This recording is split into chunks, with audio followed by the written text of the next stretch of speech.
today I am giving my review of the 5th volume of Heartstopper by Oseman, this graphic novel series that I've been enjoying very much recently. I've been reading it for the first time. Sadly, I didn't enjoy this volume as much as I've enjoyed the others, and it's the only one so far that I've given 4 stars, but I'll get into the reasons why, and I still thought it was very good for the most part. So I'd say there are 2 main plots of this volume. One is Charlie wanting to take his relationship further with Nick and become more intimate, and the other is Nick working out what university he wants to go to because he's, I think, a year older than Charlie, so he's a year above him in school. So he has to start planning for his future pretty soon, and he's going to be done with high school soon, and he's looking at universities he may want to go to. He's not sure if he even wants to go to a university, but he's trying to figure it out. He goes on a trip with some of his friends, not with Charlie because Charlie's still in school, but he goes on a trip with some of his friends who are in his year to see what university he may want to go to, and he's not sure because he has things he would like in a university experience, but he also doesn't want to be away from Charlie, so there are some complicated feelings with that. So while I thought that the main topics and plots in this book were important and real and certainly relevant, especially to young people, I guess these I couldn't relate to as much, but of course it's not about me because it's about someone else's experience. I'm just saying I think that's part of why I didn't enjoy it as much. I guess not that I'm not interested in learning about others' experiences, but when it came to these specific topics, I was not as interested in just the plot, I guess, of this one. Like the volume before this one, the 4th volume, I thought was really good. It had so many good things in it, and this one had a lot of good things in it too, which I'll get to. But it just went over some really important, deep topics, and then this one, it wasn't that it wasn't deep or important, but just was not on that same level. Not that it needed to get deeper necessarily. I'm just saying, I guess it makes sense. I mean, when it comes to a relationship, things are most exciting at the beginning, I would say. Of course, things can happen in between that are exciting. But, you know, at this point, Nick and Charlie aren't at the beginning of their relationship anymore, so some things get kind of, I don't know if I'd say stale, but just, you know, kind of repetitive. I mean, that's what somebody else said about this book. I don't know if I would say it's repetitive, but I am glad the series will be ending soon because I like when things know when to end instead of continuing to go on. So it wasn't necessarily that I was bored with this volume. But yeah, I mean, at this point, they've already gone through a lot of big things. Not that no big things happen in this one, but I guess it's just kind of like I've been introduced to them. I've seen a lot of them. Not that I'm tired of them. It's just I've kind of seen all the big beginning things. If you've read this book, I'd love to hear your thoughts on it. We can discuss it more. Maybe you'll understand what I mean if you've read it. I'm trying to express my thoughts about it. But yeah, you can always feel free to talk about it with me in the comments. And if it will contain spoilers, just say that your comment will contain spoilers. I do think that some important topics and different opinions are discussed in this volume, like they're done with every volume. So this one still had some depth to it. There are some progressive ideas that are suggested and contemplated, and that can be really helpful as I feel a lot of this book is about identity. Not when it comes to your sexuality, but just like who you are as your own person outside of your partner. And I think that was an important thing to explore. I know the 4th volume touched a bit on codependence, and I think it's important to have your own identity as well and not base everything around a partner, not base all your life decisions based on them, especially if it's something that's big and important to you. So I liked that about it. I do still feel that their relationship is healthy and not toxic in any way, so I really like that. This volume showed a little bit of Charlie in therapy, which I enjoyed, and this one doesn't have as much of a focus on the mental health and mental illness stuff as the last volume did, but it does still talk about it a little bit, so it's not like it was just forgotten and not mentioned in this volume anymore. I wanted to talk a little bit about the side characters in this series, and maybe that's part of why I only gave this one 4 stars, which is still a pretty good rating. I feel like I don't absolutely love the side characters. Besides, like, Nick and Charlie's family members, when it comes to, like, their friends, they're okay. One thing I like about them, especially in this volume, I do feel like the whole series has good friendship, and I feel like in this volume they're very honest in telling one of the characters what I think they needed to hear. And so that was good instead of just agreeing with whatever your friend says. So I liked the honesty in this volume. I feel like the whole series is pretty honest.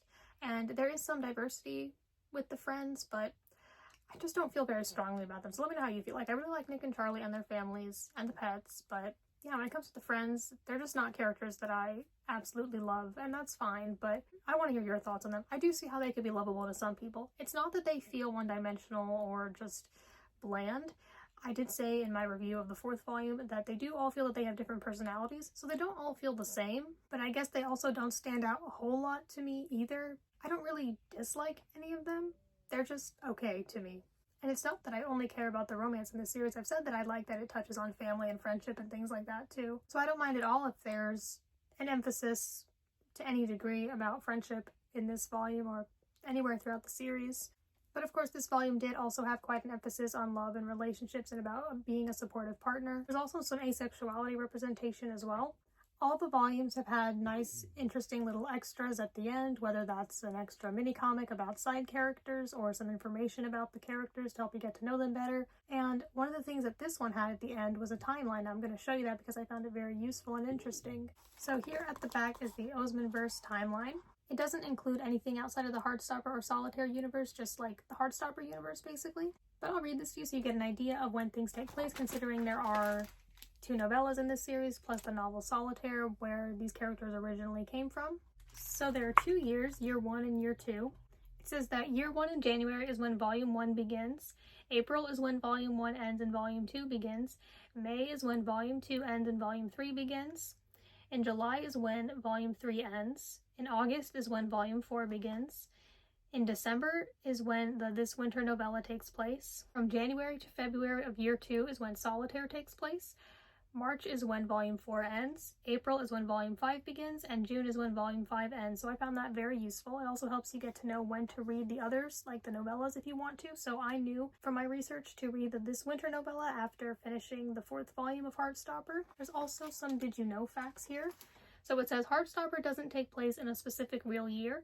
The Nick and Charlie novella occurs in the summer of year 3, and volume 4 covers the most amount of time so far. I'll get to that shortly. But yeah, I haven't read the Nick and Charlie novella yet because I think I'm supposed to read that after the end of everything. So I don't know if I'll wait until after the 6th volume comes out, but it looks like it takes place not until year 3, which volume 5 it says ends in June of year 2. So I guess I'll be reading the Nick and Charlie novella after volume 6. I think it might take place after volume 6, but I'm not entirely sure if it's after or before or during. But about volume 6, the final volume, there has been some news about the expected release date of it and in which countries. Now, I don't know if more countries will be announced, but I did hear that volume 6 will be released on July 2nd in the United Kingdom, Ireland, Australia, and New Zealand, and on July 7th in the USA and Canada.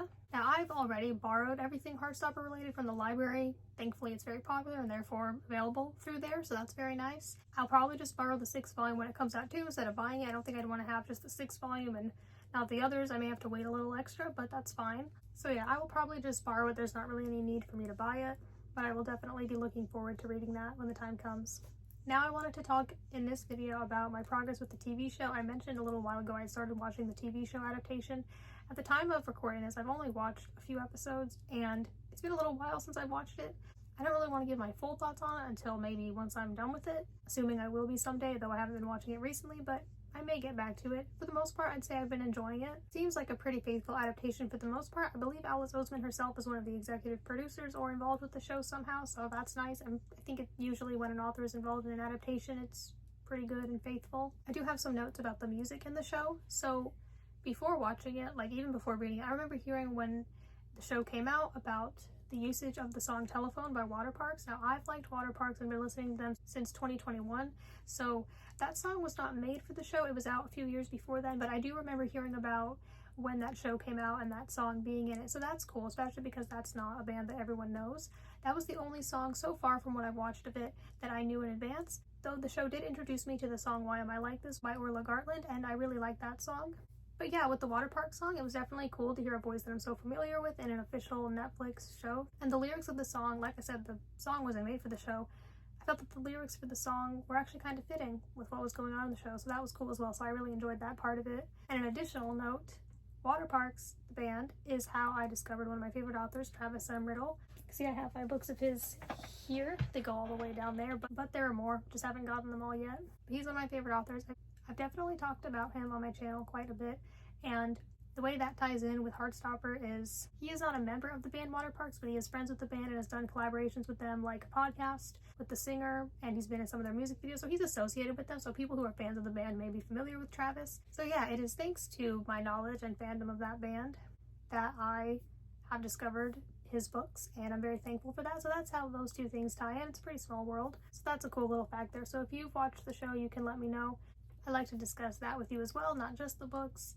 But yeah, so this volume was not my favorite. I still enjoyed it and it still had a lot of good to it. It wasn't like it was just fluff and nothing useful. I feel like these volumes have always had something good in them. I also recently read the novella This Winter, and I thought that was really good too.